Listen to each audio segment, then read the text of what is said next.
Hello പ്രിയപ്പെട്ടവരെ, നിങ്ങൾ കേട്ടുകൊണ്ടിരിക്കുന്നത് ബൈബിൾ ഇൻ എ ഇയർ. ഒരു വർഷം കൊണ്ട് വിശുദ്ധ ബൈബിൾ വായിച്ച് മനസ്സിലാക്കാൻ സഹായിക്കുന്ന ഈ ദൈവവചന വായനാ പദ്ധതി നിങ്ങളിലേക്ക് എത്തിക്കുന്നത് അസെൻഷൻ. ഞാൻ ഡാനിയലച്ചൻ. വചന വായനയിലൂടെ ദൈവസ്വരം ശ്രവിക്കാനും ദൈവത്തിൻ്റെ കണ്ണുകളിലൂടെ നമ്മുടെ ജീവിതത്തെ നോക്കിക്കാണാനും ബൈബിളിലൂടെ ഒരു മനോഹര യാത്രയ്ക്ക് ഞാൻ നിങ്ങളെ ക്ഷണിക്കുകയാണ്. വിശുദ്ധ വേദപുസ്തകത്തിലെ 73 പുസ്തകങ്ങളിലായി പരന്നു കിടക്കുന്ന മനുഷ്യരക്ഷയുടെ മഹാസംഭവം ഒറ്റപ്രമേയമായി മനസ്സിലാക്കാൻ the great adventure Bible timeline എന്ന വായനാ സഹായിയാണ് നാം ഉപയോഗിക്കുന്നത്. ഈ റീഡിംഗ് പ്ലാൻ നിങ്ങൾക്ക് ആവശ്യമുണ്ടെങ്കിൽ BIYindia.com/മലയാളം എന്ന ലിങ്കിൽ അത് ലഭ്യമാണ്. ഇന്ന് ദിവസം 141. ഇന്നത്തെ വചന വായനയുടെ പാഠഭാഗങ്ങൾ: 2 സാമുവേൽ അധ്യായം 23, 1 ദിനവൃത്താന്തം അധ്യായം 28, സങ്കീർത്തനങ്ങൾ 42. POC മലയാളം ബൈബിളിൻ്റെ പരിഷ്കരിച്ച വിവർത്തനത്തിൽ നിന്നാണ് ഞാൻ വായിക്കുന്നത്. നാം വചനം വായിക്കുമ്പോൾ വചനം നമ്മെ വായിക്കുന്നു. 2 സാമുവേൽ അധ്യായം 23. ദാവീദിൻ്റെ സമാപന വചസ്സുകൾ. ദാവീദിൻ്റെ സമാപന വചസ്സുകളാണിവ. ജസ്സയുടെ പുത്രൻ ദാവീദിൻ്റെ അരുളപ്പാട്, യാക്കോബിൻ്റെ ദൈവത്തിൻ്റെ അഭിഷിക്തൻ്റെ ഉന്നതസ്ഥാനീയനായ വീരപുരുഷൻ്റെ അരുളപ്പാട്, ഇസ്രായേലിൻ്റെ മോഹന വിജയഗീതങ്ങൾ. കർത്താവിൻ്റെ അരൂപി എന്നിലൂടെ സംസാരിക്കുന്നു. എൻ്റെ നാവിന്മേൽ അവിടുത്തെ ചൊല്ലാനുള്ളത്. ഇസ്രായേലിൻ്റെ ദൈവം അരുൾ ചെയ്തു. ഇസ്രായേലിൻ്റെ ശില എന്നോട് സംസാരിച്ചു. മനുഷ്യർക്കിടയിൽ ഭരിക്കുന്ന നീതിമാൻ, ദൈവഭയത്തോടെ ഭരിക്കുന്നവൻ, സൂര്യൻ ഉദിക്കുമ്പോഴുള്ള പ്രഭാതത്തിൻ്റെ മേഘരഹിതമായ ഒരു പ്രഭാതത്തിൻ്റെ വെളിച്ചം പോലെയാണ്. വെയിലിൽ നിന്ന് മഴയിൽ നിന്ന് വരുന്ന ഒരു ഭൂസസ്യജാലം പോലെ. എൻ്റെ ഭവനം ദൈവത്തോടൊത്ത് അങ്ങനെ ആയിരുന്നില്ലല്ലോ. തീർച്ചയായും അവിടുന്നാണ് എനിക്കായി സർവ്വഥാ ക്രമവൽകൃതവും സംരക്ഷിതവുമായ ഒരു ശാശ്വത ഉടമ്പടി സ്ഥാപിച്ചത്. ആകയാൽ എൻ്റെ ഓരോ വിജയവും ഓരോ അഭിലാഷവും അവിടുന്ന് പൂവണിയിക്കാതിരിക്കുമോ? കൊള്ളരുതാത്തവൻ മുള്ളുപോലെയാണ്. അവരെല്ലാം ആട്ടിയോടിക്കപ്പെടുന്നു. അവ കൈകൊണ്ടെടുക്കപ്പെടുകയില്ലല്ലോ. അവയെ തൊടുന്നയാൾ ഇരുമ്പിനാലും കുന്തത്തടിയാലും നിറയപ്പെട്ടിരിക്കും. അവ തൽസ്ഥാനത്ത് തന്നെ തീയിൽ പൂർണ്ണമായും കത്തിക്കപ്പെടും. ദാവീദിൻ്റെ വീരയോദ്ധാക്കൾ. ദാവീദിനുണ്ടായിരുന്ന വീരയോദ്ധാക്കളുടെ പേരുകളിവയാണ്: തഹ്കെമോൻകാരനായ യോഷേബ് ബാഷെബത്ത്. മൂവരിൽ പ്രധാനിയായവൻ ഒറ്റപ്രാവശ്യം 800 നിഹതന്മാരുടെ മേൽ തൻ്റെ കുന്തത്തിൻ്റെ ആർത്തി തീർത്തവനാണ്. അവനുശേഷം അഹോഹ്യനായ ദോദിയുടെ മകൻ എലയാസർ. ഫിലിസ്ത്യാക്കാർ അവിടെ യുദ്ധത്തിനായി സമ്മേളിച്ചപ്പോൾ അവരെ ഇളിഭ്യരാക്കുന്നതിൽ ദാവീദിനോട് കൂടെയുണ്ടായിരുന്ന 3 യോദ്ധാക്കളിൽപ്പെട്ടവനാണവൻ. ഇസ്രായേൽ പൗരന്മാർ പിന്മാറിയപ്പോൾ അവൻ എഴുന്നേറ്റ് തൻ്റെ കൈ തളരും വരെ ഫിലിസ്ത്യാക്കാരെ പ്രഹരിച്ചു. അവൻ്റെ കൈ വാളോട് ഒട്ടിച്ചേർന്നു പോയിരുന്നു. വലിയ രക്ഷയാണ് കർത്താവെന്ന് പ്രവർത്തിച്ചത്. അതിനുശേഷം കൊള്ളയടിക്കാൻ മാത്രം ജനം മടങ്ങി വന്നു. അവനുശേഷം ഹാരാറുകാരൻ ആഗയുടെ മകൻ ഷമ്മ. ഫിലിസ്ത്യാക്കാർ ലഹയ്യായിൽ കൂട്ടം കൂടി. അവിടെ ചെറുപയർ ഇടതൂർന്ന് നിന്ന അവകാശവസ്തുവായ ഒരു വയലുണ്ടായിരുന്നു. ജനം ഫിലിസ്ത്യാക്കാരുടെ മുമ്പിൽ നിന്ന് ഓടിപ്പോയി. എന്നാൽ ഷമ്മ ആ അവകാശവസ്തുവിന് നടുവിൽ നിലയുറപ്പിച്ച് അതിനെ മോചിപ്പിക്കുകയും ഫിലിസ്ത്യാക്കാരെ പരാജയപ്പെടുത്തുകയും ചെയ്തു. വൻ വിജയമാണ് കർത്താവ് നടപ്പിലാക്കിയത്. 30 തലവന്മാരിൽ 3 പേർ കൊയ്ത്തുകാലത്തോടെ അതുല്ലാം ഗുഹയിൽ ദാവീദിൻ്റെ അടുക്കലേക്ക് ഇറങ്ങിച്ചെന്നു. അപ്പോൾ ഫിലിസ്ത്യാക്കാരുടെ ഒരു കൂട്ടം റഫായിം താഴ്വരയിൽ പാളയമടിച്ചിരുന്നു. ദാവീദ് ദുർഗത്തിലായിരുന്നു. ഫിലിസ്ത്യാക്കാരുടെ പടയണി ബേത്ലഹേമിലും. ദാഹാർത്തനായി ദാവീദ് പറഞ്ഞു, കവാടത്തിങ്കലുള്ള ബേത്ലഹേം കിണറ്റിൽ നിന്ന് ആരെനിക്ക് കുടിവെള്ളം എത്തിക്കും? അപ്പോൾ ആ 3 വീരന്മാർ ഫിലിസ്ത്യാക്കാരുടെ പാളയത്തിൽ അതിക്രമിച്ച് കടന്ന് കവാടത്തിങ്കലുള്ള ബേത്ലഹേം കിണറ്റിൽ നിന്ന് വെള്ളം കോരി ചുമന്ന് ദാവീദിൻ്റെ പക്കൽ കൊണ്ടുവന്നു. എന്നാൽ അത് കുടിക്കാൻ അവൻ വിസമ്മതിച്ചു. അവനത് കർത്താവിന് നൈവേദ്യമായി ഒഴുക്കി. അവൻ പറഞ്ഞു, കർത്താവാണേ, ഇത് ചെയ്യാൻ എനിക്കിടയാകാതിരിക്കട്ടെ. സ്വന്തം ജീവനുമായി ചെന്ന ആളുകളുടെ രക്തമല്ലേ ഇത്? അത് കുടിക്കാൻ അവൻ സന്നദ്ധനായില്ല. ഇവയാണ് ആ 3 വീരന്മാർ ചെയ്തത്. സെരൂയായുടെ മകനും യോവാബിൻ്റെ സഹോദരനുമായ അബിഷായി 30 പേരുടെ തലവനായിരുന്നു. 300 നിഹിതരുടെ മേൽ കുന്തം ചുഴറ്റിയതവനായിരുന്നു. 300 പേർക്കുമൊപ്പം അവനാണ് പേരുണ്ടായിരുന്നത്. 3 പേരെയുംകാൾ തീർച്ചയായും അവനായിരുന്നില്ലേ ബഹുമാന്യനായത്. അവൻ അവരുടെ അധിപനായി തീർന്നു. എങ്കിലും അവൻ 3 എത്തിയില്ല. യഹോയാദായുടെ മകൻ ബെനായ കബ്സേലിൽ നിന്നുള്ള ഊർജ്ജസ്വലനായൊരു വ്യക്തിയും ധീരകൃത്യങ്ങൾക്കുടമയുമായിരുന്നു. 2 മൊവാബ് ശൂരന്മാരെ അവൻ നിഹനിച്ചു. ഒരു ഹിമപാത ദിനത്തിൽ അവനൊരു കുഴിയിൽ ഇറങ്ങിച്ചെന്ന് ഒരു സിംഹത്തെ കൊന്നു. അവൻ ദർശന സുഭകനായ ഒരു ഈജിപ്തുകാരനെയും വധിച്ചു. ആ ഈജിപ്തുകാരൻ്റെ കയ്യിൽ ഒരു കുന്തമുണ്ടായിരുന്നു. ഈജിപ്തുകാരൻ്റെ പക്കലേക്ക് അവൻ ഒരു വടിയുമായി ഇറങ്ങിച്ചെന്ന് കുന്തം അയാളുടെ കയ്യിൽ നിന്ന് പിടിച്ചു പറിച്ച് അയാളുടെ കുന്തം കൊണ്ട് തന്നെ അയാളെ കൊന്നു. ഇവയാണ് യഹോയാദായുടെ മകൻ ബെനായ ചെയ്തത്. അങ്ങനെ 3 വീരന്മാരോടൊപ്പം അവന് പേരുണ്ടായി. 30 പേരെക്കാൾ അവനാണ് ബഹുമാന്യനായത്. എങ്കിലും മറ്റേ 3 എത്തിയില്ല. ദാവീദ് അവനെ തൻ്റെ സദസ്സിലേക്ക് നിയോഗിച്ചു. 30 പേരിൽ ഉൾപ്പെട്ടിരുന്നവർ: യോവാബിൻ്റെ സഹോദരൻ അസഹേൽ, ബേദലഹേംകാരൻ ദോദോയുടെ മകൻ എൽഹനാൻ, ഹറോദുകാരൻ ഷമ്മ, ഹറോദുകാരൻ എലീക്ക, പൽത്തിക്കാരൻ ഹെലസ്, തെക്കോവക്കാരൻ ഇക്കേഷിൻ്റെ മകൻ ഈര, അനത്തോത്തുകാരൻ അബിയസർ, ഹുഷാത്തുകാരൻ മെബുന്നായി, അഹോഹുകാരൻ സൽമോൻ, നെത്തോഫാത്തുകാരൻ മഹരൈ, നെത്തോഫാത്തുകാരൻ ബാനായുടെ മകൻ ഹേലേബ്, ബെഞ്ചമീന്യരുടെ ഗബയായിൽ നിന്നുള്ള റിബായിയുടെ മകൻ ഇത്തായി, പിറാത്തോൻകാരൻ ബെനാനിയ, ഗാഷിലെ താഴ്വരകളിൽ നിന്നുള്ള ഇദ്ദൈ, അർബാത്തുകാരൻ അൽബിയാൽബോൻ, ബർഹൂംകാരൻ അസ്മാവത്ത്, ഷാൽബോൻകാരൻ എൽ യഹ്ബ, യാഷേൻ്റെ പുത്രന്മാർ ജോനാഥാൻ, ഹാരാറുകാരൻ ഷമ്മ, ഹരാറുകാരൻ ഷറാറിൻ്റെ മകൻ അഹിയാം, മാക്കാത്യനായ അഹസ്ബായിയുടെ മകൻ എലെഫലത്ത്, ഗീലോൻകാരൻ അഹിത്തോഫലിൻ്റെ മകൻ ഏലിയാം, കാർമൽക്കാരൻ ഹെസ്രോ, അറബുകാരൻ പരായി,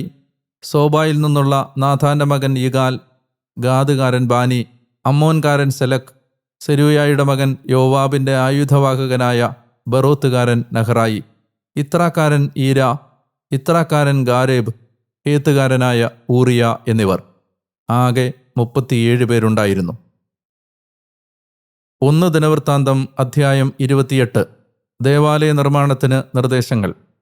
ഗോത്രത്തലവന്മാർ, സംഘത്തലവന്മാർ, രാജസേവകന്മാർ, സഹസ്രാധിപന്മാർ, ശതാധിപന്മാർ, രാജാവിൻ്റെയും പുത്രന്മാരുടെയും സ്വത്തുക്കളുടെയും കാലിസമ്പത്തിൻ്റെയും മേൽനോട്ടക്കാർ, ഒപ്പം ഉദ്യോഗസ്ഥർ, ധീരന്മാർ, യുദ്ധവീരന്മാർ തുടങ്ങി ഇസ്രായേലിലെ എല്ലാ തലവന്മാരെയും ദാവീദ് ജെറുസലേമിലേക്ക് വിളിച്ചുകൂട്ടി. ദാവീദ് രാജാവ് എഴുന്നേറ്റ് നിന്ന് പറഞ്ഞു: എൻ്റെ സഹോദരന്മാരെ, എൻ്റെ ജനമേ, എന്നെ ശ്രവിക്കുവിൻ. കർത്താവിൻ്റെ ഉടമ്പടിയുടെ പേടകത്തിനും നമ്മുടെ ദൈവത്തിൻ്റെ പാദപീഠത്തിനും ഒരു വിശ്രമസ്ഥലം പണിയാൻ എനിക്ക് ആഗ്രഹമുണ്ടായിരുന്നു. പണിക്കുള്ള ഒരുക്കങ്ങളും ഞാൻ ചെയ്തു. എന്നാൽ ദൈവം എന്നോട് അരുൾ ചെയ്തു: നിനക്കെൻ്റെ നാമത്തിന് ഒരാലയം പണിയാനാവുകയില്ല. കാരണം യുദ്ധങ്ങൾ നടത്തിയവനാണ് നീ രക്തമൊഴുക്കിയിട്ടുണ്ട്. ഇസ്രായേലിൽ എന്നേക്കും രാജാവായിരിക്കുന്നതിന് ഇസ്രായേലിൻ്റെ ദൈവമായ കർത്താവ് എൻ്റെ പിതൃകുടുംബം മുഴുവനിലും നിന്ന് എന്നെ തിരഞ്ഞെടുത്തു. എന്തെന്നാൽ നേതൃസ്ഥാനത്തിനായി യൂദാഗോത്രത്തെയും യൂദാഗോത്രത്തിൽ നിന്ന് എൻ്റെ പിതൃകുടുംബത്തെയും അവിടുന്ന് തിരഞ്ഞെടുത്തിരുന്നു. എൻ്റെ പിതാവിൻ്റെ പുത്രന്മാരിൽ നിന്ന് ഇസ്രായേൽ മുഴുവൻ്റെയും മേൽ എന്നെ രാജാവാക്കാൻ അവിടുന്ന് തിരുമനസ്സായി. എൻ്റെ എല്ലാ പുത്രന്മാരിൽ നിന്ന് അവിടുന്ന് എനിക്ക് ധാരാളം പുത്രന്മാരെ തന്നല്ലോ. ഇസ്രായേലിൽ രാജാവിൻ്റെ രാജസിംഹാസനത്തിലിരിക്കാൻ എൻ്റെ പുത്രൻ സോളമനെ അവിടുന്ന് തിരഞ്ഞെടുത്തിരിക്കുന്നു. അവിടുന്ന് എന്നോട് അരുൾ ചെയ്തു: നിന്റെ പുത്രൻ സോളമൻ എൻ്റെ ആലയവും അങ്കണങ്ങളും പണിയും. കാരണം അവനെ ഞാൻ എനിക്ക് പുത്രനായി തിരഞ്ഞെടുത്തിരിക്കുന്നു. ഞാൻ അവന് പിതാവായിരിക്കും. ഇന്നത്തെ പോലെ അവൻ എൻ്റെ കൽപ്പനകളും ചട്ടങ്ങളും അനുസരിക്കുന്നതിന് ദൃഢചിത്തനായിരുന്നാൽ ഞാൻ അവൻ്റെ രാജ്യം എന്നേക്കും സുസ്ഥാപിതമാക്കും. അതിനാൽ ഇപ്പോൾ കർത്താവിൻ്റെ സമൂഹമായ ഇസ്രായേൽ മുഴുവൻ്റെയും മുമ്പാകെ നമ്മുടെ ദൈവം കേൾക്കെ എൻ്റെ വാക്ക് കേൾക്കുവിൻ. ഈ നല്ല ദേശം അവകാശമാക്കാനും നിങ്ങൾക്ക് ശേഷം നിങ്ങളുടെ മക്കൾ ഇതിനെ ശാശ്വതമായി സ്വന്തമാക്കാനും നിങ്ങളുടെ ദൈവമായ കർത്താവിൻ്റെ എല്ലാ കൽപ്പനകളും പാലിക്കുകയും തേടുകയും ചെയ്യുവിൻ. എൻ്റെ മകനെ സോളമ, നിന്റെ പിതാവിൻ്റെ ദൈവത്തെ നീ അറിയുകയും പൂർണ്ണ ഹൃദയത്തോടും സന്തുഷ്ടമായ ആത്മാവോടും കൂടെ അവിടുത്തെ ശുശ്രൂഷിക്കുകയും ചെയ്യുക. കാരണം കർത്താവ് ഹൃദയങ്ങൾ മുഴുവൻ പരിശോധിച്ച് എല്ലാ ആലോചനകളുടെയും ചായ്വ് അറിയുന്നു. നീ അവിടുത്തെ അന്വേഷിച്ചാൽ അവിടുന്ന് നിനക്ക് ദൃശ്യനാകും. നീ അവിടുത്തെ ഉപേക്ഷിച്ചാൽ അവിടുന്ന് നിന്നെ എന്നേക്കും പരിത്യജിക്കും. ഇപ്പോൾ നോക്കൂ, വിശുദ്ധ മന്ദിരം പണിയാൻ കർത്താവ് നിന്നെയാണ് തിരഞ്ഞെടുത്തിരിക്കുന്നത്. കരുത്താർജിച്ച് നീ പ്രവർത്തിക്കുക. തുടർന്ന് ദാവീദ് ദേവാലയത്തിൻ്റെ മണ്ഡപം, ഉപഗ്രഹങ്ങൾ, ഭണ്ഡാരശാലകൾ, മാളികമുറികൾ, ഉള്ളറകൾ, കൃപാസനഗ്രഹം എന്നിവയുടെ രൂപരേഖ പുത്രൻ സോളമനെ ഏൽപ്പിച്ചു. അവൻ്റെ മനസ്സിലുണ്ടായിരുന്നവയുടെ രൂപരേഖ ഇവയാണ്: കർത്തൃഭവനത്തിൻ്റെ അങ്കണങ്ങൾ, ചുറ്റുമുള്ള മുറികൾ, ദേവാലയ ഭണ്ഡാരങ്ങൾ, വിശുദ്ധ വസ്തുക്കളുടെ സംഭരണശാലകൾ, പുരോഹിതന്മാരുടെയും ലേവായരുടെയും ഗണങ്ങൾ, കർത്തൃഭവനത്തിലെ ഓരോ ശുശ്രൂഷാകർമ്മവും, കർത്തൃഭവനത്തിലെ ശുശ്രൂഷയ്ക്കുള്ള എല്ലാ പാത്രങ്ങളും, ശുശ്രൂഷ ഓരോന്നിനുമുള്ള പൊൻപാത്രങ്ങൾക്കെല്ലാം വേണ്ട തൂക്കത്തിന് സ്വർണം, ഓരോ ശുശ്രൂഷയ്ക്കുമുള്ള പാത്രങ്ങൾക്കും ഉപകരണങ്ങൾക്കും വേണ്ട തൂക്കത്തിന് വെള്ളി, ഓരോ വിളക്കുകാലിനും അതിൻ്റെ വിളക്കുകൾക്കുമുള്ള തൂക്കമനുസരിച്ച് സ്വർണ്ണ വിളക്കുകാലുകൾക്കും അവയുടെ വിളക്കുകൾക്കും വേണ്ട തൂക്കത്തിന് സ്വർണം. ഓരോ വിളക്കുകാലിൻ്റെയും ഉപയോഗമനുസരിച്ച് വിളക്കുകാലിനും അതിൻ്റെ വിളക്കുകൾക്കും വേണ്ട തൂക്കത്തിന് വിളക്കുകാലുകളുടെ വെള്ളി. തിരുസാന്നിധ്യ അപ്പത്തിൻ്റെ മേശകൾക്കുള്ള ഓരോ മേശയ്ക്കും വേണ്ട തൂക്കത്തിന് സ്വർണം. വെള്ളിമേശകൾക്ക് വേണ്ട വെള്ളി. മുൾക്കരണ്ടികൾ, പാത്രങ്ങൾ, ചഷകങ്ങൾ എന്നിവയ്ക്ക് വേണ്ട ശുദ്ധ സ്വർണം. സ്വർണ്ണക്കോപ്പകൾക്ക് ഓരോ കോപ്പയുടെയും തൂക്കത്തിന് സ്വർണം. വെള്ളിക്കോപ്പകൾക്ക് ഓരോ കോപ്പയുടെയും തൂക്കത്തിന് വെള്ളി. ധൂപപീഠത്തിന് വേണ്ട തൂക്കത്തിന് ശുദ്ധീകരിച്ച സ്വർണം.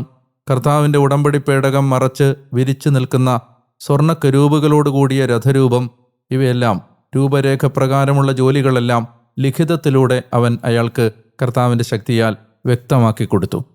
ദാവീദ് തൻ്റെ പുത്രൻ സോളമനോട് പറഞ്ഞു, കരുത്തനും ധീരനുമായി നീ പ്രവർത്തിക്കുക. ഭയമോ ശങ്കയോ വേണ്ട.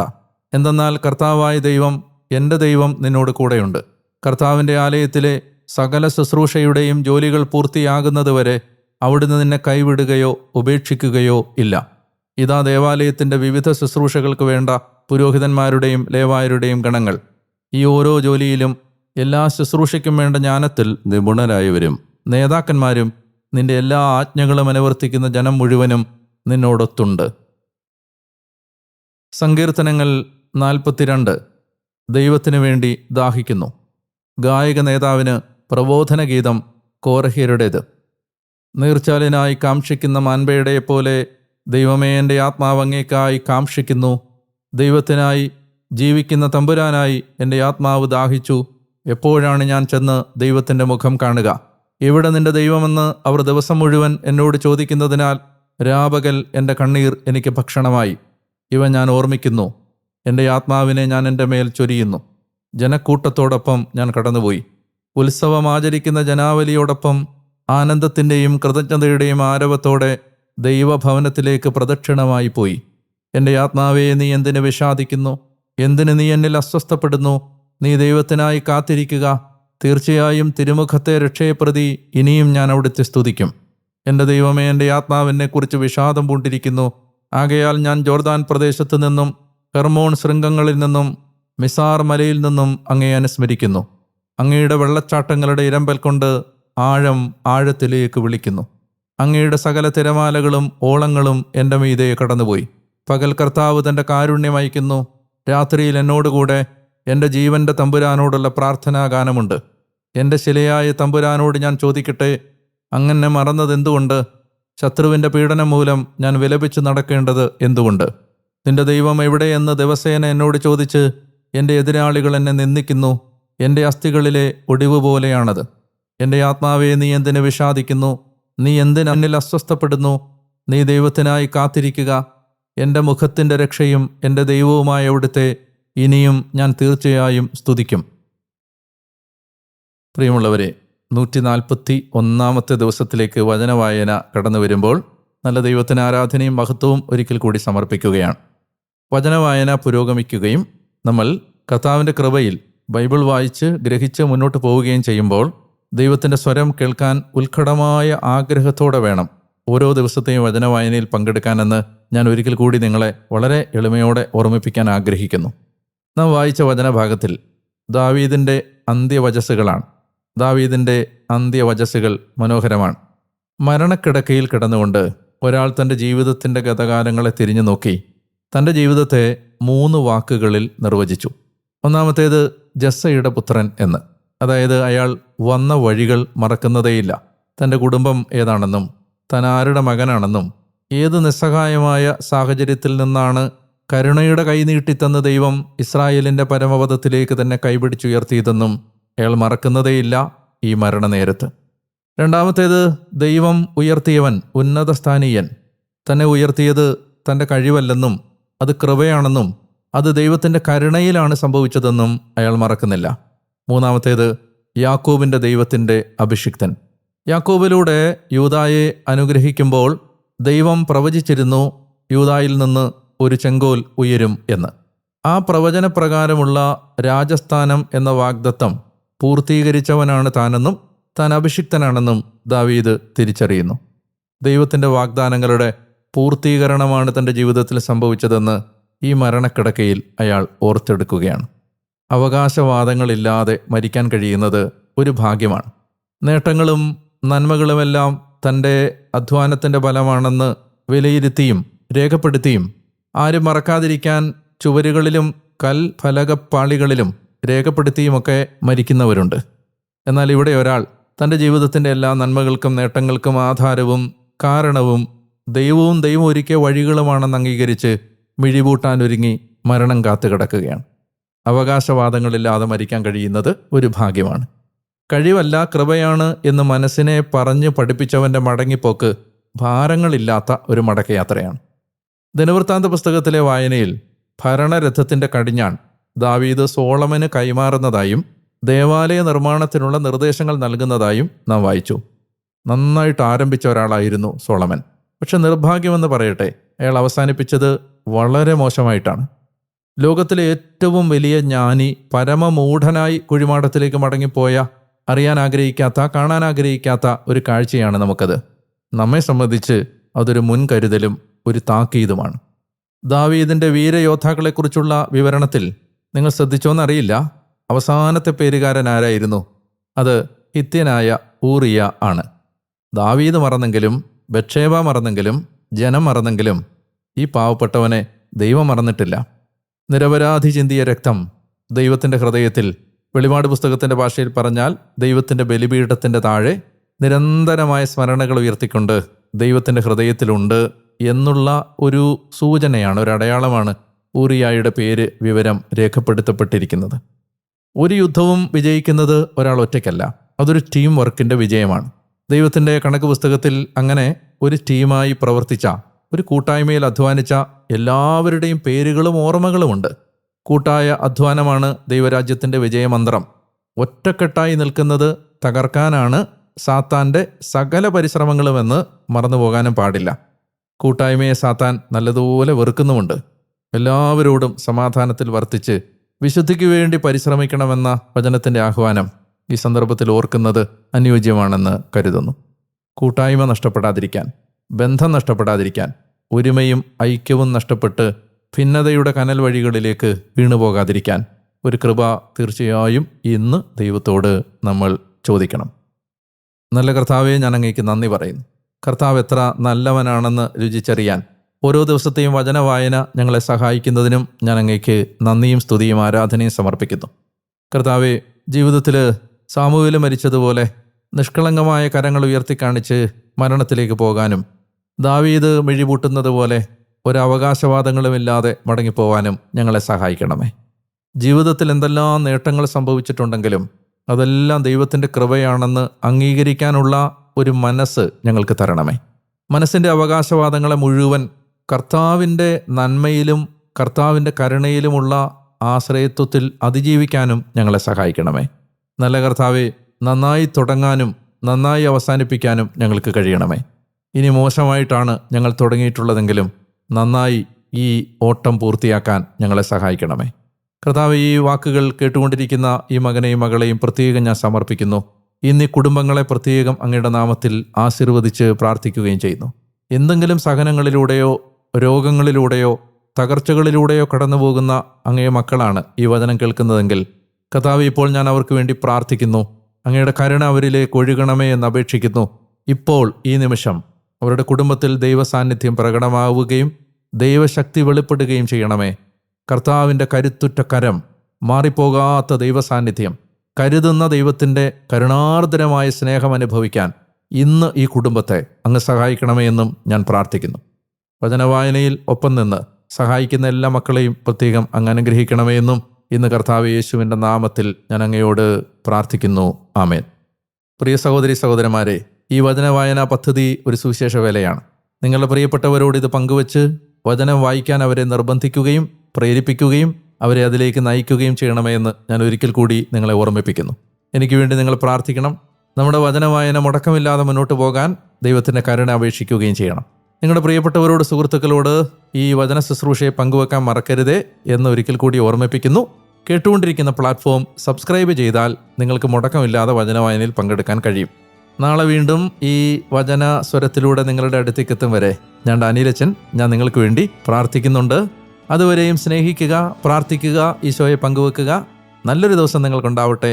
സർവശക്തൻ നിങ്ങളെ ആശീർവദിക്കട്ടെ. പിതാവിൻ്റെയും പുത്രൻ്റെയും പരിശുദ്ധാത്മാവിൻ്റെയും നാമത്തിൽ ആമേൻ.